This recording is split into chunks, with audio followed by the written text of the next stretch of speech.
என்ன அப்படிதான் இருக்கும். ஒரு 1000 ரூபா செலவு பண்ணலாம் என்ன வீக்கெண்ட் இல்லை அப்படின்லாம் சொல்லக்கூடாது. அடுத்த வீக்கெண்ட் உங்களுக்கு எதுவுமே கிடையாது. போகலாம். இன்னைக்கு நம்ம கோரா ஃபுட் ஸ்ட்ரீட் வந்திருக்கோம், வேளச்சேரியில் இருக்கிறது. அதில் வந்துட்டு இந்த தோசை வாங்கியிருக்கேன். இந்த தோசையோட ரேட் வந்துட்டு 300 ரூபா, 399 ரூபா சொன்னாங்க. பில்லு போடும்போது ஜிஎஸ்டி ஆட் பண்ணி 420 ரூபா. மெனு கார்டும் இல்லை. போய் ஆர்டர் பண்ணிட்டுமேனு வாங்கினேன். டேஸ்ட் எப்படி இருக்குன்னு பார்க்கலாம்.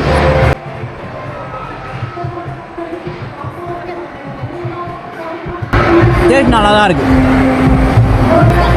இந்த பன்னீர் சீஸ் தோசை வந்துட்டு 200 ருபீஸ் சொன்னாங்க. இதோட டேஸ்ட் எப்படி இருக்குது பார்க்கலாம்.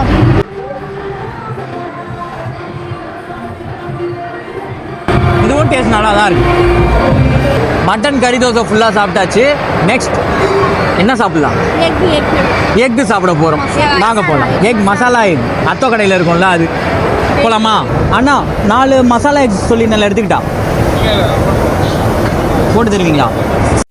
இப்போ என்ன ஆச்சுன்னா, நான் வாங்கின இந்த 147 ரூபாய்க்கு 4 முட்டை வந்துட்டு லேசாக பொழந்துக்கிச்சு. சரி சாப்பிட்டு பார்ப்போம்.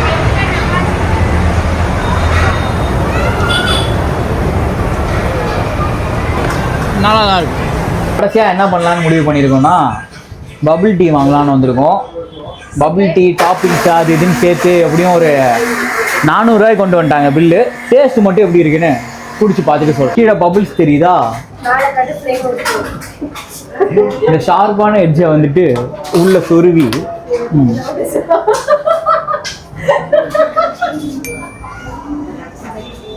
அது சொன்ன மாதிரி நல்லா இருக்கு.